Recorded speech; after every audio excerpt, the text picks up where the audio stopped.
said that? Who knows my nickname? I love it. Okay, so I've always been outspoken. I don't know any other way to be. When something's on my mind, I feel compelled to get it out, otherwise it will just sit and fester. I have 3 siblings, and as the Cannon family's self-proclaimed wild child, I have never been diagnosed, but I may be a little ADHD too. I've always been a busybody, and I love to dance. I have vivid memories of my father yelling at me, "Terry, go sit down somewhere." But again, I don't know any other way to be. It's just like when I hear music, I gotta move. I know you guys remember the song.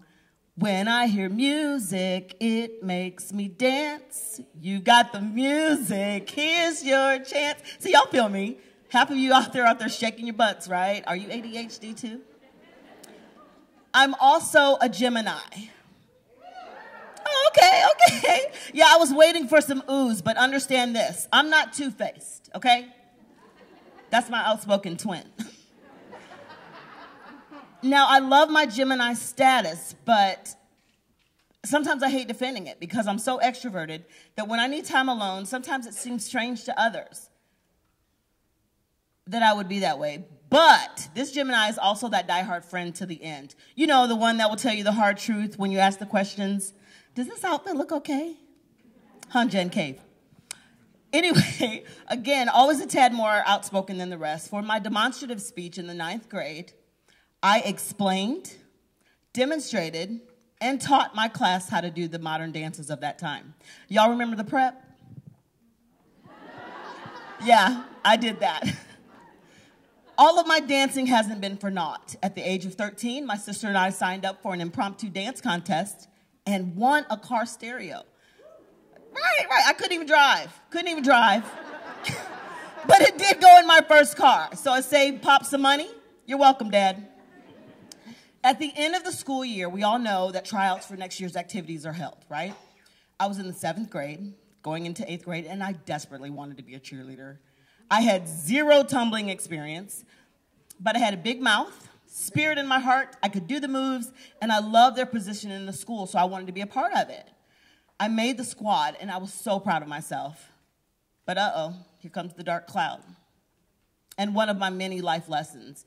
At our first cheer meeting, we found out that 3 of us were getting cut because the budget only allowed for 7. So the coach pulled me aside, informed me that I was being cut because she didn't feel like I would be able to keep up my grades. After shedding some tears, I quickly straightened my face up and thought to myself, what?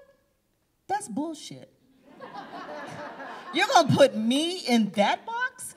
Well, I showed her by making the honor roll every period the 8th grade year. That's right. My dance success continued when I made the Pom squad my freshman year, and then I was elected captain by my sophomore year. One evening, I ran into Mrs. Ritchie at Kroger. Terry, you're on the Pom squad, she said. With the sheepish grin, I replied, yes, and it's all thanks to you.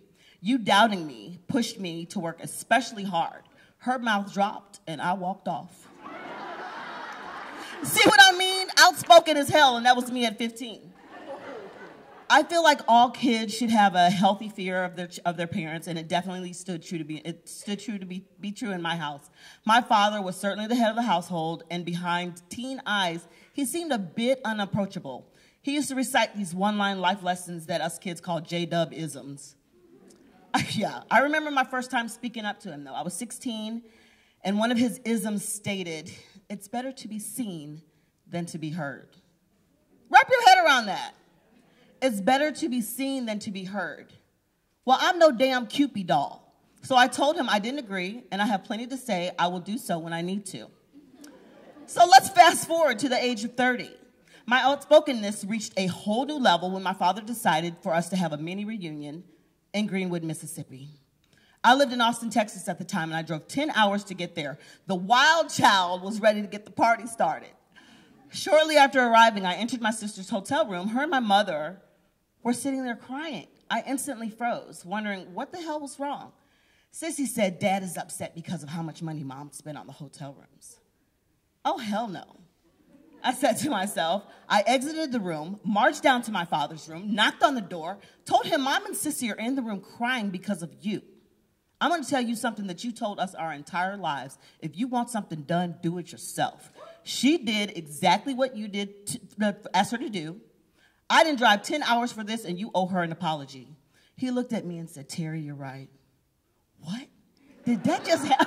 Did that just happen? Y'all, I felt super grownish, okay? It was also my outspokenness that started a tradition a few years ago at the Thanksgiving dinner table where siblings began to tell our parents some of the shenanigans that we got away with as teenagers. I mean, since we made it all through, no harm, no foul, right? So the story of me attempting to attend a New Year's Eve roller skating party in Bloomington, Illinois, the clutch going out, and us literally pushing my car back from Morton to Peoria surely made their mouths drop. Yeah. So my outspokenness has shown up in my intimate life as well. One of my old flames has always tried to reconnect with me after several repeated asks and offers to take me out. I always said no. He kept asking and kept asking if we could get together again, and the goosebumps are rising.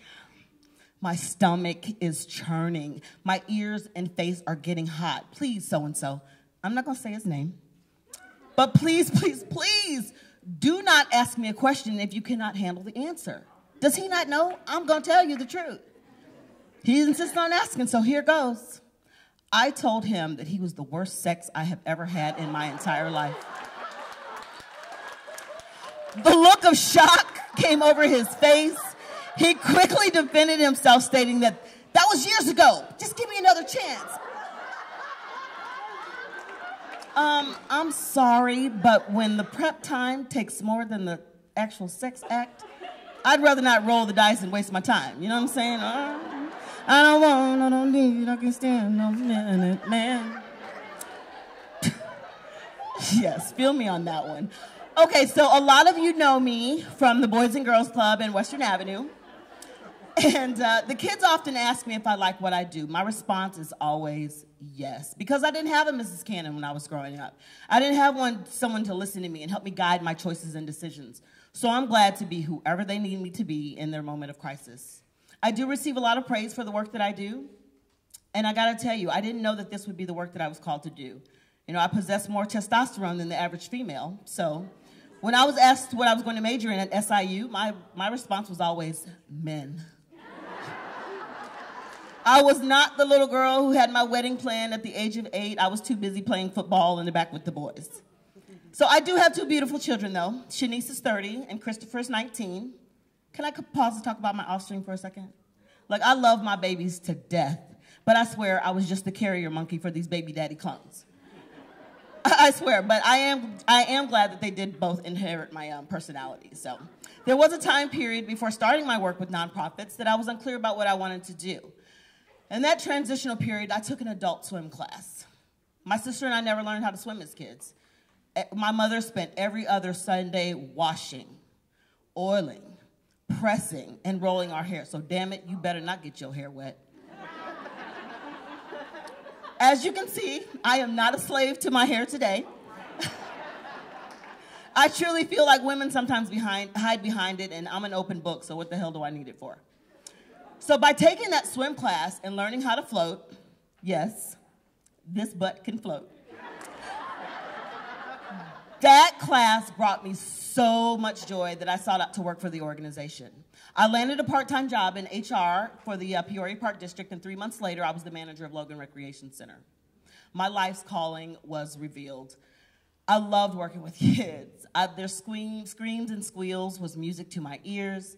I enjoy teaching them the ways of the world, and I certainly don't mind getting in their butts when it needs to be done, because I truly believe it takes a village. People have praised me for the work that I do, and I had to stop and think about it, why and how I reached this status. It's only because I've mucked up a lot of things in my life.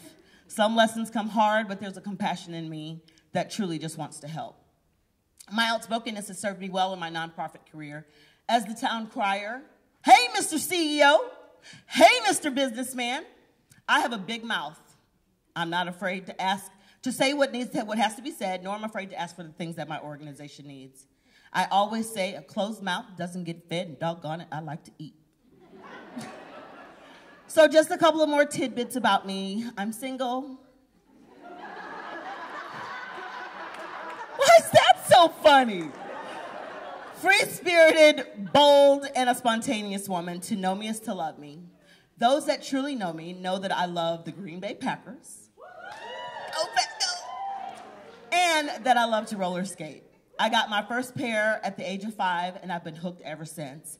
So just like Beyonce becomes Sasha Fierce, I become skate diva when I strap these things on.